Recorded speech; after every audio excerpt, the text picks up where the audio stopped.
So in this video, I'm going to talk about site architecture. Now, site architecture is not too complicated.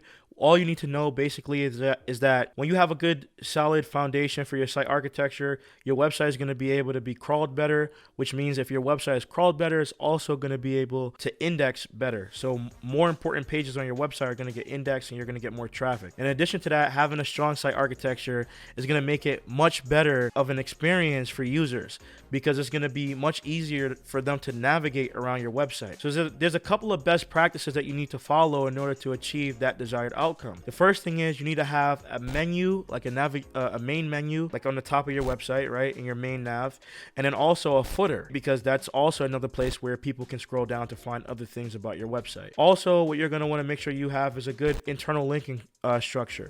So whenever you're doing internal linking, just making sure that everything is linking to pages that make sense and that's related to each other, so that when users are using your website, they know exactly how to get from point A to point B. You want to make sure that you have breadcrumbs. Breadcrumbs is extremely important because, again, it shows the path of which that person traveled on your website from start to finish, and also makes it easier for users to know where they're at. But it is also an internal linking strategy because you have every page linking together. Another thing that you can do is use an HTML sitemap. Now, having an HTML sitemap is something that a lot of people don't do anymore, and it's really because that was really made for users, but nobody uses it. But I still find that, it's a best practice to have on your website. Also add an XML sitemap to your website.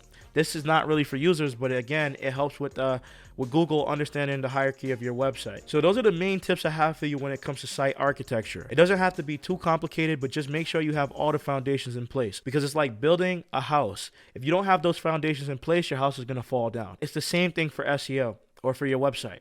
If you don't have all the solid foundation in place for your website, then you're going to lose your rankings, and you don't want to lose that. And most importantly, if you are already ranking and you start with a bad site architecture, it's going to hinder your long-term performance on Google, because your link juice and your link authority throughout your website is not really going to be traveling as much and as efficiently as it should be, and Google's not going to be able to crawl all your pages. So long story short, get your site architecture set up right. And if you want to learn more about site architecture and how to do it correctly, you can check it out in my course that I have, the DSR SEO Masterclass. And I'm going to leave a link to that in the description as well as in the comment section. But if you have any questions, just let me know. Thanks a lot for watching. Peace.